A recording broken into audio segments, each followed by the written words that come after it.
Hello viewers, আমি অসীম। আজকে তোমাদের দর্শনের লাস্ট মিনিট সাজেশন নিয়ে এসেছি।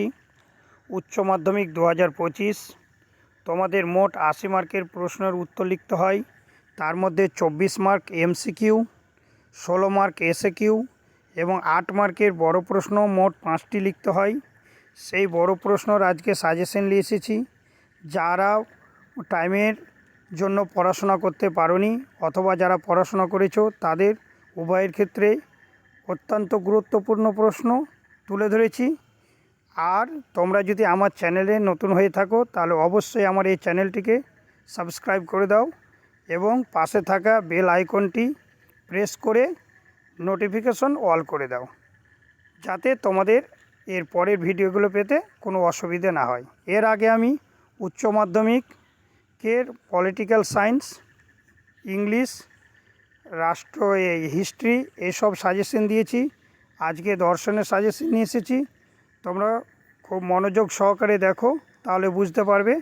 তোমাদের দর্শনে মোট অধ্যায় হচ্ছে 12টি, কিন্তু 2 ভাগে বিভক্ত। প্রথমটি হচ্ছে অবরোহমূলক তর্কবিদ্যা, এখান থেকে 3টি প্রশ্নের উত্তর লিখতে হয়, এবং আরোহমূলক তর্কবিদ্যা, এখান থেকে 2টো প্রশ্নর অ্যান্সার লিখতে হয়, মোট 5টি। এই যে প্রথমে দ্বিতীয় অধ্যায় বচন, এখান থেকে একটি বড় প্রশ্ন।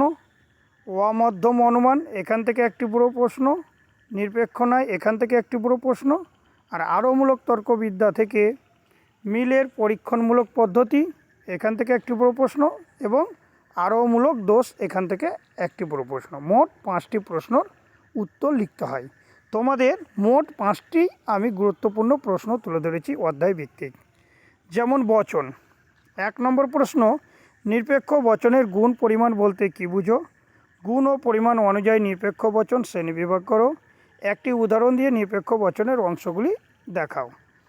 অনেকটি টি লেখা আছে, অর্থাৎ তোমরা বুঝতে পেরেছো এই প্রশ্নটি টেস্ট পেপারে অনেকবার পড়েছে। আমি আশা করি এবং মনে করি এই প্রশ্নটি তোমাদের 2025-এর জন্য 100% কমন এই অধ্যায় থেকে। তার সাথে সাথে আর একটি প্রশ্ন দেখে যেতে পারো, নিরপেক্ষ বা অনপেক্ষ বচনের চতুর্বর্গ পরিকল্পনাটি যুক্তি ব্যাখ্যা করো। এই যে প্রশ্নগুলো একটু ঘুরিয়েও আসতে পারে, কিন্তু উত্তরগুলো একই হবে। এই যে 4 অধ্যায় থেকে দিয়েছি অমধ্যম অনুমান, এখানে টাইপিংয়ে একটু মিস্টেক হয়েছে। প্রশ্ন নম্বর 1, আবর্তন কি? আবর্তনের নিয়মগুলি উদাহরণ উল্লেখ করো। ও বচনের আবর্তন সম্ভব নয় কেন? এখানেও অনেকটি টি দেওয়া আছে, অর্থাৎ বুঝতে পেরেছো টেস্ট পেপারের জন্য অনেকটাই গুরুত্বপূর্ণ। দ্বিতীয় প্রশ্ন, বিবর্তন কাকে বলে? বিবর্তনকে অমধ্যম অনুমান বলা হয় কেন? দৃষ্টান্ত সহ বিবর্তনের নিয়মগুলি ব্যাখ্যা করো। এখানে 4টি টি লিখে রেখেছি, অর্থাৎ এই প্রশ্নটি 70% ইম্পর্টেন্ট। অথবা দিয়ে একটি প্রশ্ন দেখে রেখো, অমধ্যম অনুমান কাকে বলে? এর বৈশিষ্ট্যগুলি কী কী? অমধ্যম অনুমানের শ্রেণীবিভাগ উল্লেখ করো। এখানে 3টি টি লিখে রেখেছি, অর্থাৎ বুঝতেই পেরেছ যে প্রথম প্রশ্নটি যে আবর্তন কি, এই প্রশ্নটি 100% ইম্পর্টেন্ট। আর 5 নম্বর অধ্যায় নিরপেক্ষ নাই থেকে টিকা লেখো, এটা 100% ইম্পর্টেন্ট বললেই বলতে পারো আর কি, নিরপেক্ষ নাই। তার সাথে সাথে একটি প্রশ্ন দেখে যাবে, কলকাতা ভারতের অন্তর্গত, দুবাই ভারতের অন্তর্গত নয়, সুতরাং দুবাই কলকাতার অন্তর্গত নয়।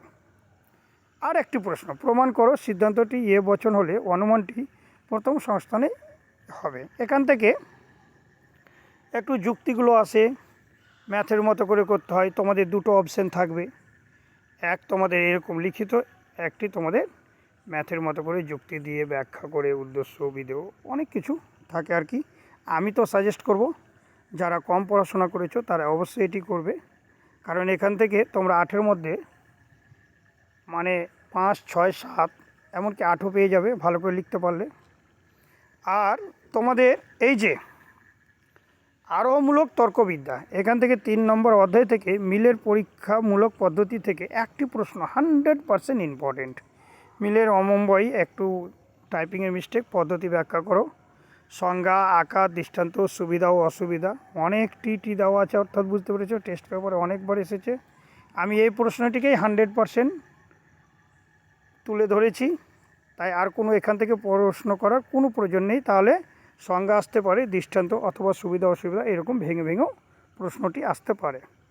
4 নম্বর অধ্যায় আরোহমূলক দোষ। এখান থেকে মন্দ উপমা, টিকা লেখো, সহকার্যকে কারণ হিসাবে গ্রহণ জনিত দোষ।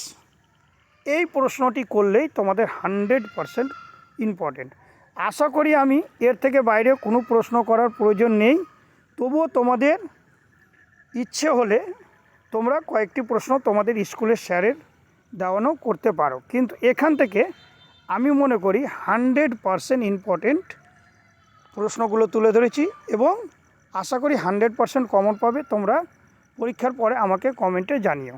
আর একটা কথা আর একবার বলে দিচ্ছি, এই 5টি প্রশ্ন করলেই তোমাদের 100% ইম্পর্টেন্ট।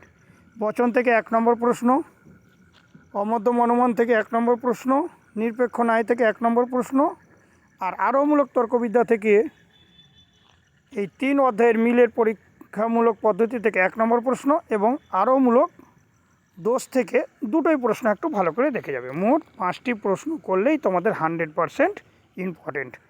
আর তোমরা ভালো থেকো, বেস্ট অফ লাক।